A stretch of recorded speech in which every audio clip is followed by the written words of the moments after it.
He's an entrepreneur, television personality, real estate magnate, and investor. He was number 17 on Forbes' 2011 Celebrity 100 list. He even considered running for President of the United States of America. He's Donald Trump, and here are his top 10 rules for success. In your book, The Art of the Deal, you said that money really isn't that important. It's just a means of keeping score. It's playing the game that excites you. I love the game. I like the money, and the money is certainly a method of keeping score. But I don't do things for money. I do things because I enjoy doing them. That really sometimes can translate into more money than you would have made if you went just after the money. Never, ever give up. You can change and you can move around, but never, ever give up. I know people that are very smart. They went to the Wharton School of Finance with me. I know other people that aren't as smart, and those people are the top people in industry today, and they just were tougher. They didn't give up. And the smart ones had everything on their plate. They'd always come in with the A+ on the tests and the good boards and everything else.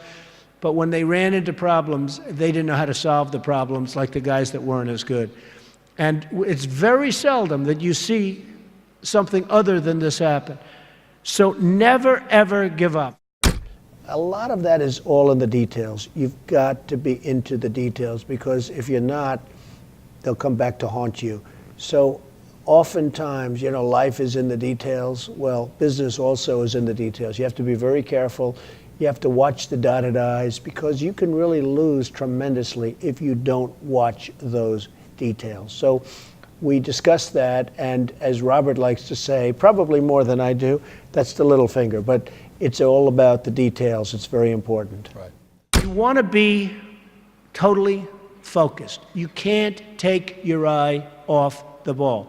When I had troubles in the early 90s, a major article came out, and it said very strongly, everything he touches turns to gold. And I believed it. So I'd go out with models at night instead of working. But that wasn't good. And I remember I had a big lease coming up, and there was a big show, and I went to the show. I said, don't worry, fellas, you can handle the lease. You'll get it done. Well, I came back, they didn't get it done, and I would have had it done 100%. And then the market crashed in the 90s. So I had trouble, but it was sort of an amazing, I wouldn't want to do it again. It was an amazing test of yourself. Can you handle pressure? How are you under pressure? Are you smart? When everybody's coming at you. The worst employee is a good employee. A bad employee is fine because you fire that person right away. A great employee is phenomenal. You want to keep them and cherish them. They're fantastic. But a good employee, you never sort of fire them, but they never lead you to the next level. They just keep their job. They're sort of too good to be fired, but they're not good enough. You're never going to do great. So I always say the worst employee isn't a bad employee. It's just a good or average employee. Gary Player, the great golfer, he was a little guy, very little, but he worked really hard. And he had a great statement, but he'd go, the harder I work, the luckier I get. And he wins the US Open. You have all these big, handsome guys, these big, giant guys, and they're hitting the ball a mile. And you have Gary Player.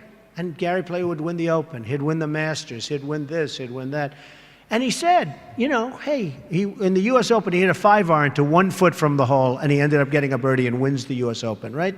And he came off the green. Now, I know I've heard the statement before, but I heard it from him in a meaningful way.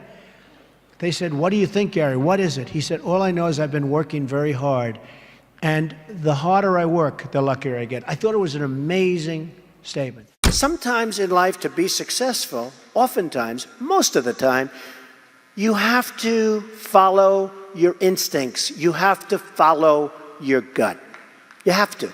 Your parents may say wrong, whoever may say wrong, but you have to do it. So much of success is seeing yourself as victorious. You have to see yourself. You have to really believe in yourself.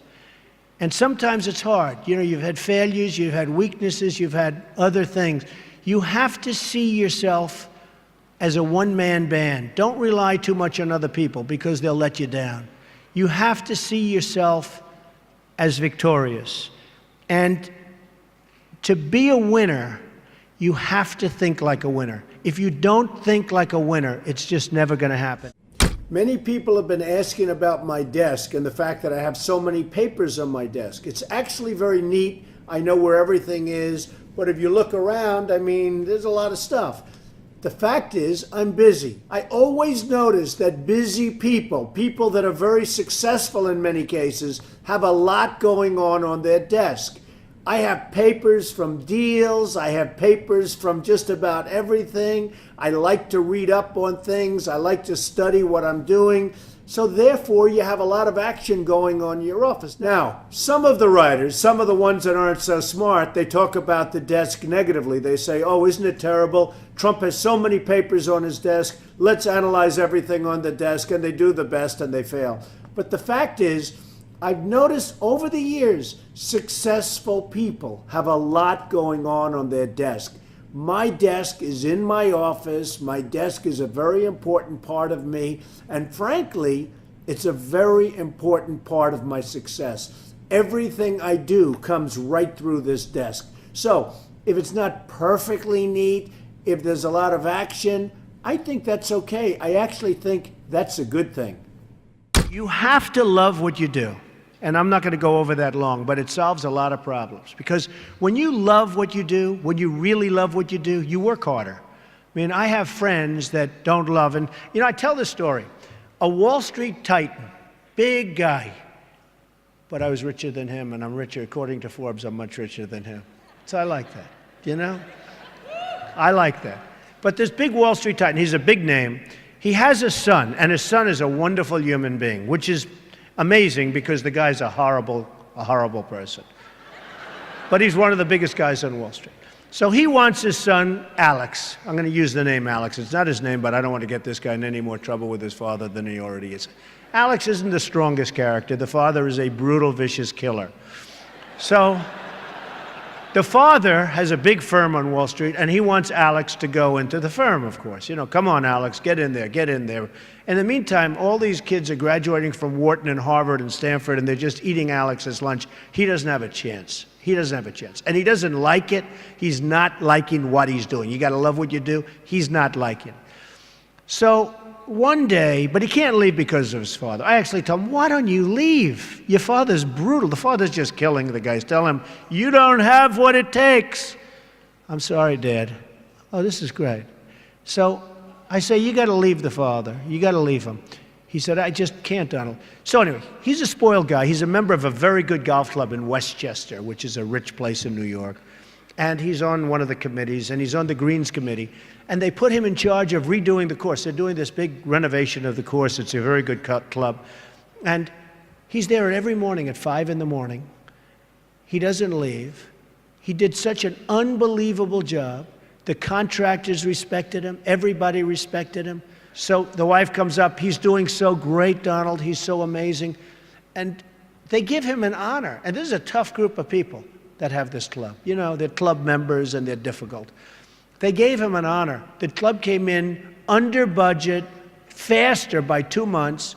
He did an unbelievable job, and the quality of the work was 10 times what they ever anticipated. So they gave him a medal. I said, you know, Alex, you ought to go and do this for a living. You ought to be a builder, whether it's houses or clubs or golf courses, renovation or this. Oh, my father would go crazy. He'd never let me. So Alex went back to Wall Street, where he was miserable, and a year later he quit. And he started doing renovations of houses and clubs and different things. And he's doing great. So you've got to love what you do. Thank you so much for watching. I made this video because Anuj Debanth asked me to. I hope I pronounced that properly. So if there's a video that you want me to make on a famous entrepreneur, leave it in the comments below and I'll see what I can do. I'd also love to know what you think of Donald Trump. Do you love him? Do you hate him? Leave it below. I'm going to join in the discussion. Look forward to hearing what you have to say.